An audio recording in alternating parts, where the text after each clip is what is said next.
Good afternoon. I had the pleasure of meeting our distinguished speaker before today's luncheon, and when Andy told her that I was going to introduce her, she looked at me and said, "Don't screw it up." And it was a little more direct than that, but as a journalist, I can appreciate that directness. So I'm going to stick to the script here. It's my pleasure to be here today to support the work of the BGA, our main investigative partner, and of course, Lara Logan and 60 Minutes, as well as CBS. We're all part of one of the news media's most important functions, keeping the public informed despite the challenges we face and unearthing the truth.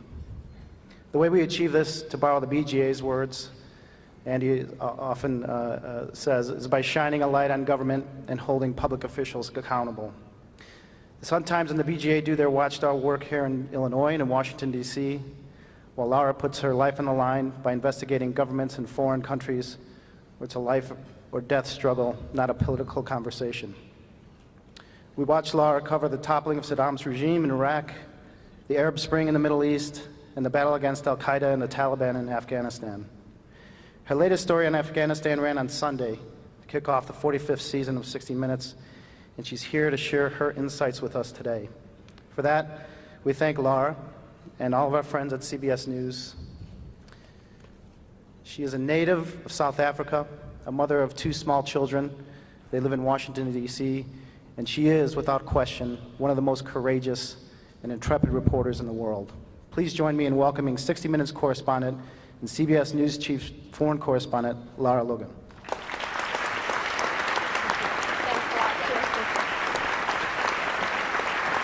Thank you very much.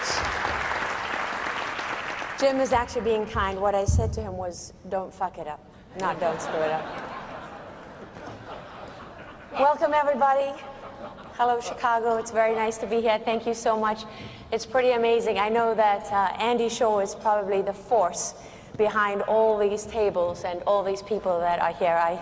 I understand that Andy brought the BGA back from death's door, and he did it single-handedly, obviously now with a big team behind him, but it's thanks to all of you. And we have, at 60 Minutes, a history with the BGA, and we hope to take that into the future. We hope to be fully exploiting all of your investigators and your hard work and the time you put on the ground here, and turning that into 60-minute stories and taking all the credit for it. They'll benefit the relationship as we move into the future. So I learned 2 interesting things in chatting to people in this room before lunch began. One is that I suppose I should watch what I say because more than half this room is full of lawyers. And the other is that this town is run by crooks. 6 out of your last 8 governors went to prison? Really? Wow. Which explains why you need a BGA, right? I am very happy to be here.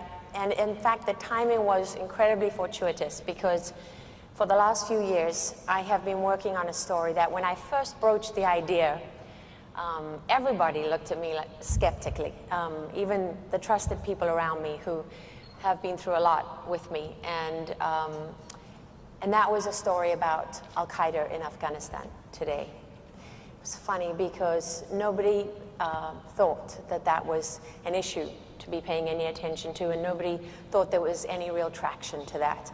And it pissed me off because I knew I wasn't wrong. I had covered that war from the beginning, and I had watched what was happening on the battlefield, and I have never missed a year of the Afghan War. I've been back every single year. Sometimes I stayed for a year and didn't come home. You know, and I knew that we were being lied to, and I knew that the American people were being misled. And when it comes to issues that I care about, like issues of national security, I don't think that politics should dictate your national security policy. And I don't know a journalist that likes being lied to. So that combination really set us on this path. That and the fact that the challenge of covering a war year after year after year is that how do I at 60 Minutes, I don't live on the ground in Kabul, Afghanistan anymore.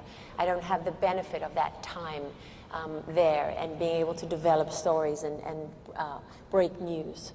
So what contribution can I make from afar? And that's when you look at the situation in Afghanistan, you look at the battlefield and you think, what's the smartest story that I can do? Because what's the story that tells people something that really matters? There's 100,000 things you can say about Afghanistan and about the war that are all interesting and relevant and important. But there's only one of two of them that dictate what it means and where it's taking us and what the consequences are of what we're doing there. And that's the way that I try to find my stories.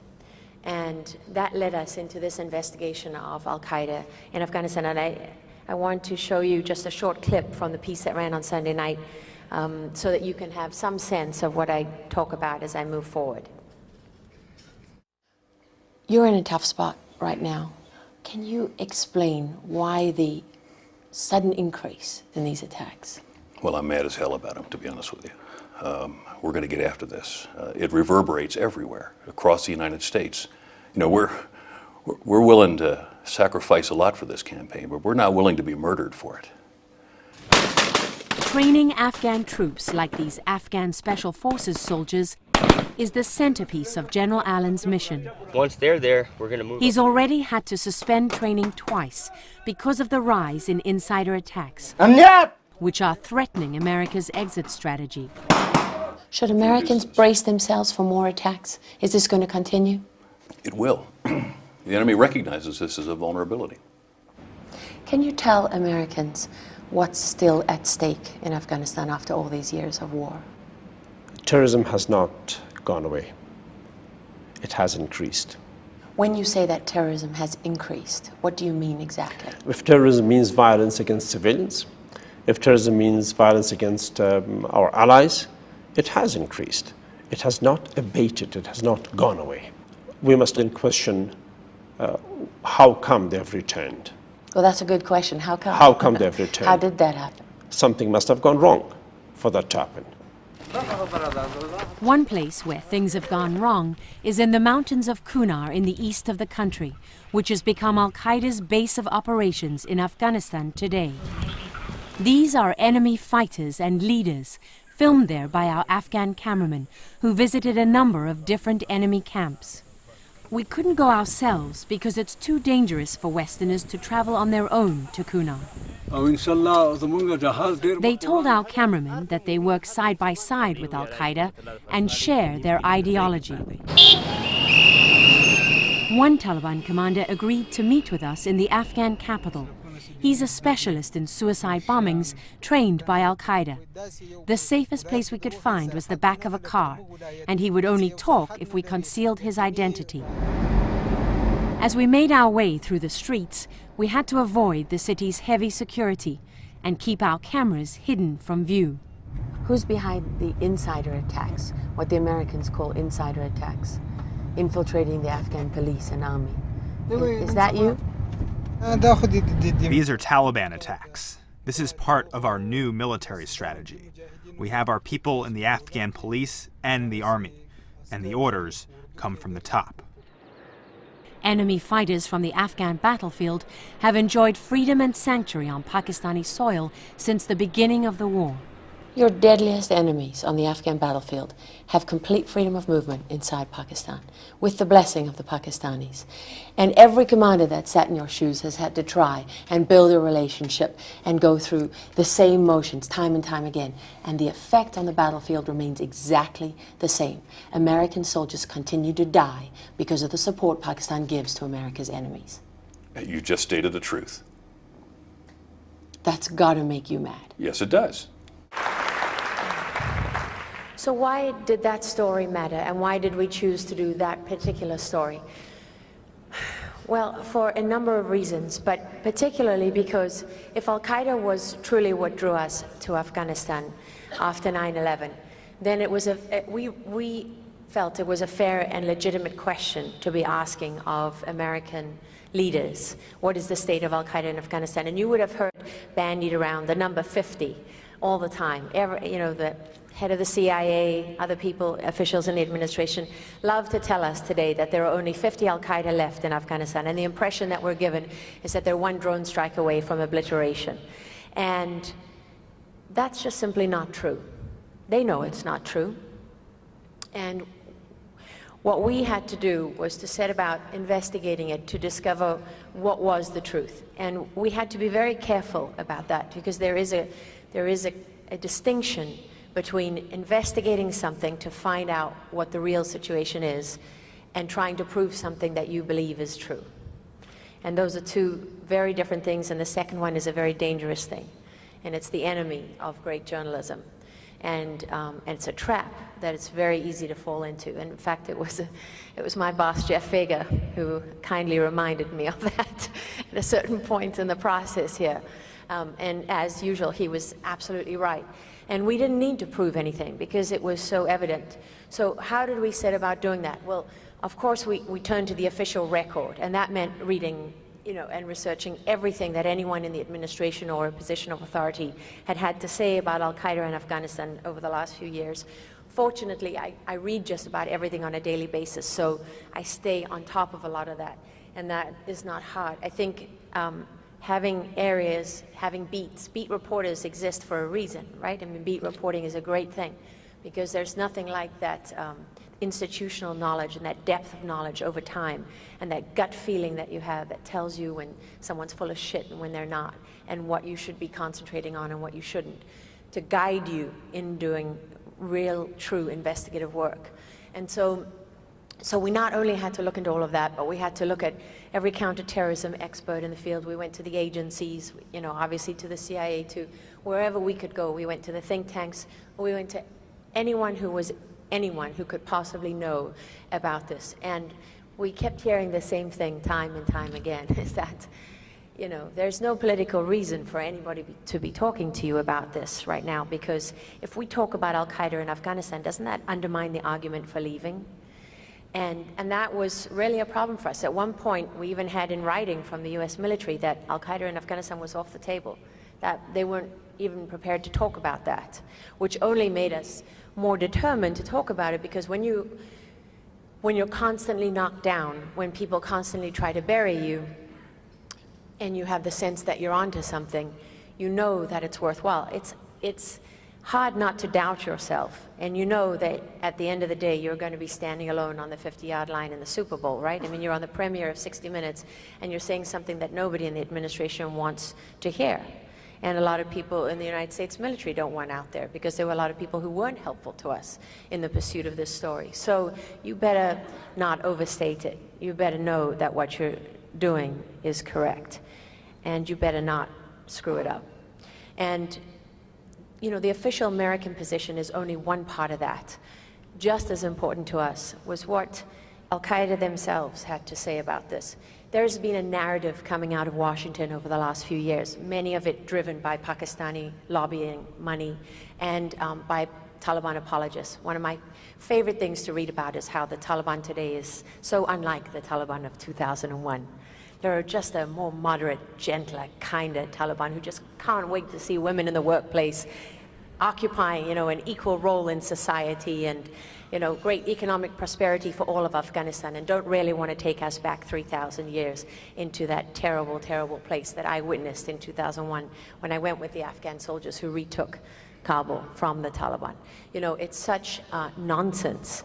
And every now and then you'll read someone in a British paper or someone in an American paper, someone saying to you that they've been talking to the Taliban, and Taliban wanted to go to peace talks, and they're ready to renounce their links with al-Qaeda. There's really the theory is, if you pack up and go home from Afghanistan, the problem is over. The Taliban just want their country back. They've got no problem with you, and we can stop wasting billions of dollars and American lives in Afghanistan, and we can turn our backs on this war that has really been a waste of our time.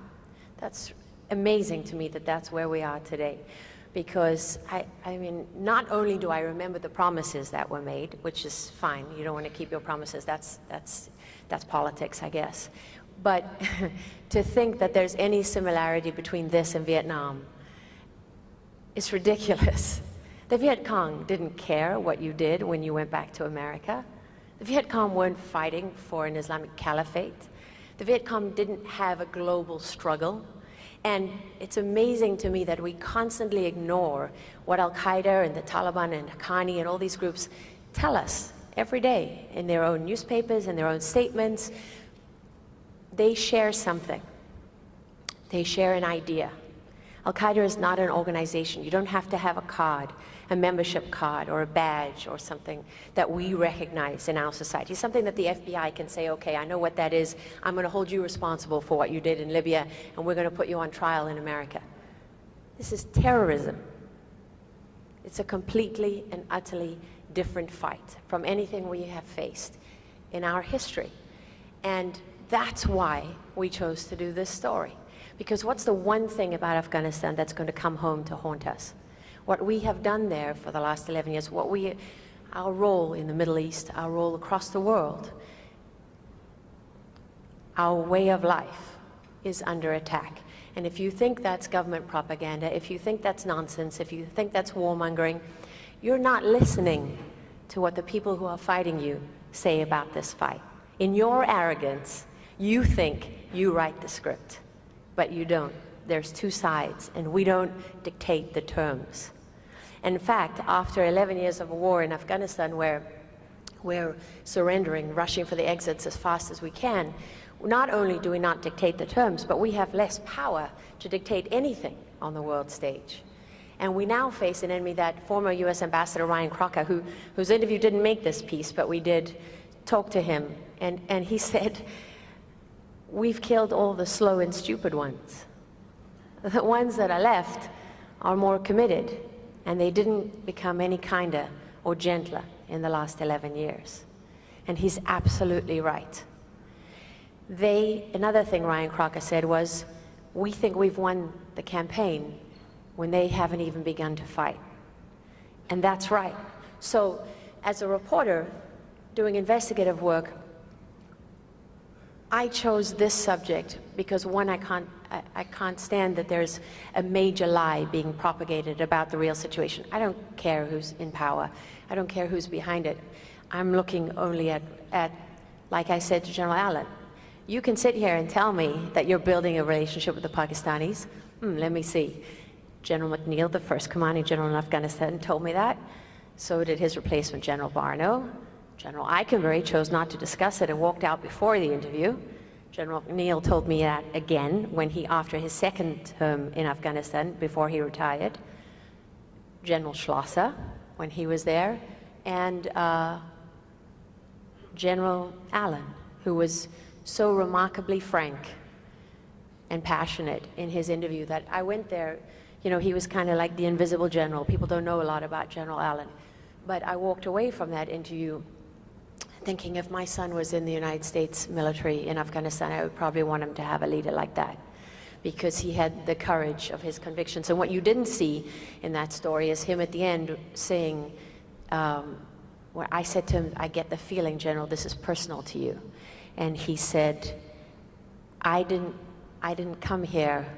I came here fully expecting this would be the last job that I ever did. This is completely consuming. I almost can't remember ever having been anywhere else. And what's amazing to me is we ask that of people, and we send them to war, and we send people to die. And if anyone wants to know what your tax dollars also pay for, because we were talking about tax dollars earlier, go and visit Walter Reed sometime, or Bethesda National Medical Center, as it's called, or take your family to Arlington Cemetery and see the fresh graves that have been dug, those soldiers haven't been put in the ground by Hamas and other people on the terrorist list. They've been put there by Al-Qaeda and the Taliban and Haqqani and the Pakistani government and all those people who want to destroy the United States, the West, and our way of life. So we tried very hard with this story to get to the places that are difficult to get to. Al-Qaeda changed the nature of journalism forever when they slit Daniel Pearl's throat on camera. They changed our currency. Journalists no longer had a value in reporting things and being witnesses. They became participants in the conflict and in the fight. If Osama bin Laden wanted to get his message out, he didn't need to sit down with 60 Minutes. He had any number of jihadi forums, his Al-Sahab, his own magazine, and Arabic news channels to send his tapes to. And when you go into a situation like the one I was with that Taliban commander, you always got to think, what's his motivation for talking to me? Because that, in the end, is really going to be the thing that determines whether I walk away from that meeting or I don't, right? Because there's obviously a certain amount of risk involved in all of these decisions, but at the end of the day, if you really believe that someone is there for the reasons they say they are, then you've got a chance of coming away from it alive. And in fact, that particular commander I had met before back in 2006 when he was a fighter. And I went and embedded with the Taliban in Ghazni, just south of Kabul. Less than a mile from a US base, I was with like 300 Taliban fighters back in 2006. Before we even admitted that the insurgency was back. And I say insurgency like that because the Taliban was a government in power, and they're fighting to get back in power. They don't see themselves as insurgents. It's a very important distinction. And for me, if you fail to identify the ideological component to this fight, if you fail to identify what your enemy is really fighting for, if you lie about who they really are, I don't see how you can possibly have the right strategy. And what we wanted to do was to leave people with a sense of something that mattered, something that is going to resonate, something that I honestly believe will come back to haunt us. As it did before. It's almost like Groundhog Day in Afghanistan. That, just as Charlie Wilson's war, right? Charlie Wilson said, if you turn your back on Afghanistan now, you're going to pay a price. And we didn't believe them. And then there was 9/11. And when I look at what's happening in Libya, there's a big song and dance about whether this was a terrorist attack or a protest. And you just want to scream, for God's sake. Are you kidding me? The last time we were attacked like this was the USS Cole, which was a prelude to the 1998 embassy bombings, which was a prelude to 9/11. And you're sending in FBI to investigate. I hope to God that you're sending in your best clandestine warriors who are going to exact revenge and let the world know that the United States will not be attacked on its own soil, that its ambassadors will not be murdered, and the United States will not stand by and do nothing about it.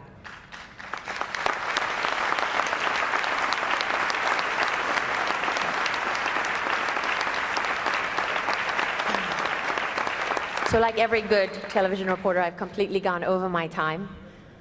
I would love to take questions because that's my favorite part, but I think we're running late, and I think that's not on the program.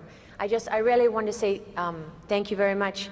What you do here at the BGA is so important. I, as a South African, witnessed a fight for freedom and justice and equality and all the things that are enshrined in the US Constitution. South Africa's Constitution is based on this one.